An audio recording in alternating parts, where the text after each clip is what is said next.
Hi all, Ernest അക്കാഡമിയുടെ മറ്റൊരു notification വീഡിയോയിലേക്ക് സ്വാഗതം. അപ്പോൾ നമ്മൾ ഇന്ന് നോക്കാൻ പോകുന്നത് ജൂനിയർ ജിയോഫിസിസ്റ്റ് എന്ന് പറയുന്ന ഒരു പോസ്റ്റിനെ പറ്റിയാണ്, അല്ലെങ്കിൽ ആ ഒരു നോട്ടിഫിക്കേഷൻ നമുക്ക് പുറത്തു വന്നിട്ടുണ്ട്. അപ്പം അതിൻ്റെ കുറച്ച് ഡീറ്റെയിൽസ് ആണ് നമ്മൾ നോക്കുന്നത്. നോട്ടിഫിക്കേഷൻ പുറത്തു വന്നു എന്ന് മാത്രമല്ല, നമുക്ക് അതിൻ്റെ എക്സാം ഏത് സമയത്താണെന്നുള്ള ഒരു ഡീറ്റെയിൽസ് നമുക്ക് കിട്ടിയിട്ടുണ്ട്. അതായത് അതിൻ്റെ എക്സാം കലണ്ടർ നമുക്ക് ഔട്ടായിട്ടുണ്ട്. അപ്പോൾ നമുക്ക് ഇതിൻ്റെ നോട്ടിഫിക്കേഷൻ ഡീറ്റെയിൽസ് ഒന്ന് നമുക്ക് നോക്കിപ്പോവാം. ഓക്കെ, അപ്പോൾ ഗസറ്റ് ഡേറ്റ് 16/12 ഈ നോട്ടിഫിക്കേഷൻ പുറത്തു വന്നതാണ്. ഇതിന് അപ്ലൈ ചെയ്യാനുള്ള, ഈ ഒരു എക്സാമിന് വേണ്ടി അപ്ലൈ ചെയ്യാനുള്ള ലാസ്റ്റ് ഡേറ്റ് എന്ന് പറയുന്നത് ഓർക്കുക 15/1/2025 വളരെ കുറച്ച് സമയം കൂടെ ഉള്ളൂ. നിങ്ങളുടെ മുമ്പിൽ ഒരു 1 വീക്ക് സമയം പോലും ഇല്ല. അപ്പം ഞാൻ ഈ പറയാൻ പോകുന്ന ക്വാളിഫിക്കേഷനൊക്കെ ഉള്ളവരുണ്ടെങ്കിൽ എന്ത് ചെയ്യുക, ഈ ഒരു പർട്ടിക്കുലർ നോട്ടിഫിക്കേഷൻ നോക്കിയിട്ട് അതിന് അപ്ലൈ ചെയ്യാൻ ശ്രദ്ധിക്കുക. എന്തായാലും അതിൻ്റെ വിവരങ്ങൾ നമുക്ക് നോക്കാം. ഡിപ്പാർട്ട്മെൻറ്റ്, ഗ്രൗണ്ട് വാട്ടർ ഡിപ്പാർട്ട്മെൻറ്റിലേക്കാണ് ഈ ഒരു നോട്ടിഫിക്കേഷൻ വന്നിരിക്കുന്നത്. Name of the post junior geophysicist എന്നാണ്. സ്കെയിൽ ഓഫ് പേ 51,400 മുതൽ 1,10,300 വരെയുള്ള സ്കെയിൽ ഓഫ് പേ ആണ് വന്നിരിക്കുന്നത്. വേക്കൻസി 2 വേക്കൻസിയാണ് നിലവിൽ വന്നിരിക്കുന്നത്. ഇതിലും കുറച്ചുകൂടെയൊക്കെ വേക്കൻസി കാണാനുള്ള സാധ്യതയുണ്ട്. ഏജ് ലിമിറ്റ് എന്ന് പറയുന്നത് 18 മുതൽ 36 ആണ്.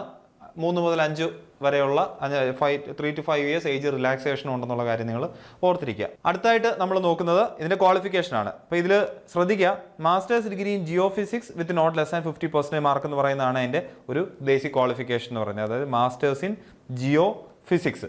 പക്ഷേ ഈ ഒരു പർട്ടിക്കുലർ ക്വാളിഫിക്കേഷൻ ഉള്ള കാൻഡിഡേറ്റ്സിൻ്റെ ആബ്സെൻസിൽ എന്ത് ചെയ്യും, masters degree in any branch of physics അതും ഇവിടെ എന്താണ് വാലിഡ് ആണ്, അല്ലെ അങ്ങനെയുള്ളവർക്കും ഇവിടെ അപ്ലൈ ചെയ്യാൻ പറ്റും എന്നുള്ള കാര്യം ഓർക്കുക. പക്ഷേ ഈ മാസ്റ്റേഴ്സ് ഇൻ ജിയോ ഫിസിക്സ് എന്ന് പറയുന്ന അതിൽ ക്വാളിഫിക്കേഷൻ ഉള്ള ആരും ഇല്ലെങ്കിൽ മാത്രമേ എന്ത് ചെയ്യത്തുള്ളൂ, ഇവരെ കൺസിഡർ ചെയ്യത്തുള്ളൂ എന്നുള്ളൊരു കാര്യം മാത്രമാണ് ശ്രദ്ധിക്കേണ്ടത്. പക്ഷേ നിങ്ങൾക്ക് എന്ത് ചെയ്യാൻ പറ്റും, മാസ്റ്റേഴ്സ് ഇൻ ഫിസിക്സ് ഉണ്ടെങ്കിൽ നിങ്ങൾക്ക് അപ്ലൈ ചെയ്യാം, എക്സാമിന് നിങ്ങൾക്ക് അറ്റൻഡ് ചെയ്യാവുന്നതാണ്, ട്രൈ ചെയ്ത് നോക്കേണ്ടതുമാണ്. ഓക്കെ, മറ്റൊരു കാര്യം കൂടെ ഇവിടെ പറയുന്നുണ്ട്. അതായത് ഈ ഒരു പർട്ടിക്കുലർ ക്വാളിഫിക്കേഷൻ നിങ്ങൾ പൊസസ് ചെയ്യുന്നില്ലെങ്കിൽ, നിങ്ങൾ ഈ റാങ്ക് ലിസ്റ്റ് ഉൾപ്പെട്ടാൽ എന്താണ്, ഒരു ട്രെയിനിങ്ങിന് നമ്മൾ വിധേയരാകണം. Training in geophysical investigation or logging techniques ground water prospecting in any government organisation. ഏതെങ്കിലും ഒരു ഗവൺമെൻറ് ഓർഗനൈസേഷനിൽ ഈ ഒരു പർട്ടിക്കുലർ ഇതിൽ നമുക്ക് ട്രെയിനിങ്ങിന് വിധേയരാകണം എന്നുള്ള കാര്യമാണ് ഇവിടെ എക്സ്ട്രാ ആയിട്ട് പറയുന്നത്. പക്ഷേ എന്തായാലും നിങ്ങൾ മാസ്റ്റേഴ്സ് ഓഫ് ഫിസിക്സ് നിങ്ങൾക്കുണ്ടെങ്കിൽ നിങ്ങൾ അപ്ലൈ ചെയ്യുക. അതല്ല masters degree in geophysics നിങ്ങൾക്കുണ്ടെങ്കിൽ ഉറപ്പായിട്ട് നിങ്ങൾ അപ്ലൈ ചെയ്യണം. കാര്യം ഒത്തിരി പേരൊന്നും അറ്റൻഡ് ചെയ്യുന്ന ഒരു എക്സാം ഒന്നും അല്ല. എന്നാൽ വേക്കൻസീസ് ഏകദേശം കഴിഞ്ഞ പ്രാവശ്യത്തെ ഡീറ്റെയിൽസ് നോക്കുമ്പോൾ നിങ്ങൾക്ക് ആ വേക്കൻസിയുടെ കാര്യത്തിൽ എത്രമാത്രം കാണുമെന്നുള്ള നമുക്ക് ഒരു ഐഡിയ കിട്ടും. എന്തായാലും റാങ്ക് ലിസ്റ്റ് വന്നത്, ലാസ്റ്റ് എക്സാം നോക്കുകയാണെങ്കിൽ അതിൻ്റെ റാങ്ക് ലിസ്റ്റ് വന്നത് 24/11/2016 കട്ട് ഓഫ് 13 മാർക്ക് കട്ട് ഓഫാണ്. വളരെ ചെറിയൊരു കട്ട് ഓഫാണ് വന്നിരിക്കുന്നത്. മാക്സിമം മാർക്ക് ടെസ്റ്റിൽ വന്നിരിക്കുന്നത് 43 ഉള്ളൂ.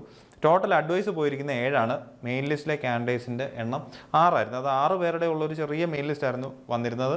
പക്ഷേ 7 അഡ്വൈസ് പോയിട്ടുണ്ട്. അപ്പോൾ നമുക്ക് എന്തായാലും ഈ 2 അഡ്വൈസ് ആയിരിക്കും ഇതിൽ കുറച്ചുകൂടെ അഡ്വൈസ്, അല്ലെങ്കിൽ കുറച്ചുകൂടെ വേക്കൻസി അവിടെ കാണാനുള്ള സാധ്യതയുണ്ട്. എന്തായാലും നിങ്ങൾ, ഞാൻ പറയാറുണ്ട്, വേക്കൻസിയുടെ എണ്ണം നോക്കി ഒരു എക്സാമിന് പ്രിപ്പയർ ചെയ്യാൻ നിൽക്കില്ല. നിങ്ങൾക്ക് അപ്ലൈ ചെയ്യാൻ പറ്റുന്ന എക്സാമുകൾക്കെല്ലാം നിങ്ങൾ അപ്ലൈ ചെയ്യുക. ആ ഓരോ എക്സാമുകളും നിങ്ങൾക്ക് ഓരോ എക്സ്പീരിയൻസ് ആയിരിക്കും. നിങ്ങൾ കുറേ ക്വസ്റ്റ്യൻസ് കാണും, അല്ലെങ്കിൽ നിങ്ങളുടെ പരീക്ഷ എഴുതുന്ന ടെക്നിക്കൽ എന്തെങ്കിലും ഫോൾട്ടുകളുണ്ടോ, അല്ലെങ്കിൽ എന്തെങ്കിലും പ്രശ്നമുണ്ടോ, എന്തെങ്കിലും ശ്രദ്ധിക്കേണ്ടതുണ്ടോ, നെഗറ്റീവ് ഒഴിവാക്കേണ്ടതുണ്ടോ, അല്ലെങ്കിൽ ടൈം മാനേജ് ചെയ്യേണ്ടതായിട്ടുണ്ടോ, അങ്ങനെയുള്ള കാര്യങ്ങളൊക്കെ നമുക്ക് ഓരോ എക്സാമുകളുമായിരിക്കും നമ്മളെ പഠിപ്പിച്ചു തരുന്നത്. അതുകൊണ്ട് നിങ്ങൾക്ക് ഈ ക്വാളിഫിക്കേഷൻ ഉണ്ടെങ്കിൽ നിങ്ങൾ അപ്ലൈ ചെയ്യുക, എക്സാം എഴുതുക. ഗവൺമെൻറ് ജോബിന് വേണ്ടി ട്രൈ ചെയ്യുന്നവർ ഉറപ്പായിട്ടും എക്സാം എഴുതുക എന്നുള്ളതാണ് എനിക്ക് പറയാനുള്ളത്. അപ്പോൾ ഇത് ലാസ്റ്റ് ടൈമിൽ ഏത് റാങ്ക് വരെയൊക്കെ പോയിട്ടുണ്ടെന്നുള്ള കാര്യങ്ങളാണ് ഇവിടെ ഡീറ്റെയിൽസ് പറയുന്നത്. പിന്നീട് നമുക്ക് ഏറ്റവും അത്യാവശ്യമായിട്ട് പറയാനുള്ളൊരു കാര്യം, ഈ ഒരു എക്സാമിൻ്റെ സ്ലോട്ട് വന്നിരിക്കുന്നത് ഓഗസ്റ്റ്, സെപ്റ്റംബർ, ഒക്ടോബർ മാസങ്ങളിലായിരിക്കും. അതായത് 2025 എക്സാം കലണ്ടർ വന്നിട്ടുണ്ടല്ലോ. അപ്പം അതിൽ നോക്കിയാൽ നമുക്ക് മനസ്സിലാവും ഓഗസ്റ്റ്, സെപ്റ്റംബർ, ഒക്ടോബർ ഏതെങ്കിലും ഒരു മാസമായിരിക്കും ഈ ഒരു എക്സാം നമ്മുടെ മുമ്പിൽ വരുന്നത്. അപ്പോൾ എന്തായാലും ഒരു 7 മാസം നമ്മുടെ മുമ്പിൽ ഉണ്ട്. പിന്നീട് ഇതിനകത്ത് എല്ലാവർക്കും ഡൗട്ടായിട്ട് വരുന്നൊരു കാര്യം എന്ന് വെച്ചാൽ നമുക്ക് ഇതിൻ്റെ സിലബസ് ആണ്. സിലബസ് ശ്രദ്ധിക്കുക, ജാനുവരി 15 നിങ്ങൾക്ക് സിലബസ് നിങ്ങളുടെ മുമ്പിൽ കിട്ടും. അപ്പോൾ ആ ഒരു സിലബസ് നോക്കിയിട്ട് നിങ്ങൾക്ക് ക്ലിയർ ആയിട്ട് നിങ്ങൾക്ക് പ്രിപ്പയർ ചെയ്യുകയും ചെയ്യാൻ പറ്റും. 7 മാസം നിങ്ങളുടെ മുമ്പിൽ ഉണ്ട് താനും. അപ്പോൾ ആ ഒരു സിലബസിൻ്റെ സമയമൊക്കെ ആകുമ്പോഴത്തേനും നമുക്കൊരു ഡീറ്റെയിൽ സിലബസ് വീഡിയോ ഒക്കെ നിങ്ങൾക്ക് നമ്മൾ അറേഞ്ച് ചെയ്ത് തരുന്നതായിരിക്കും. അപ്പോൾ എന്തായാലും ആ ഒരു സിലബസ് വരുന്നതനുസരിച്ച് നമുക്ക് നമ്മുടെ പഠനമൊക്കെ മുന്നോട്ട് കൊണ്ടുപോകാൻ പറ്റുമെന്നുള്ള കാര്യം ഓർക്കുക. ഓക്കെ, അപ്പം ഈ ഒരു എക്സാമിന് വേണ്ടി പ്രിപ്പയർ ചെയ്യുന്നവർ, അല്ലെങ്കിൽ ഈ ഒരു ക്വാളിഫിക്കേഷൻ ഉള്ള ഒരു എക്സാമിന് അപ്ലൈ ചെയ്യാൻ വിട്ടുപോകരുത്. ഞാൻ നേരത്തെ പറഞ്ഞ പോലെ നമ്മളൊരു സിലബസ് ഡിസ്കഷൻ വീഡിയോ നമ്മൾ എന്തായാലും ചാനലിൽ നിങ്ങൾക്ക് വേണ്ടി തരുന്നതായിരിക്കും. അപ്പോൾ എല്ലാവർക്കും all the best. Thank you.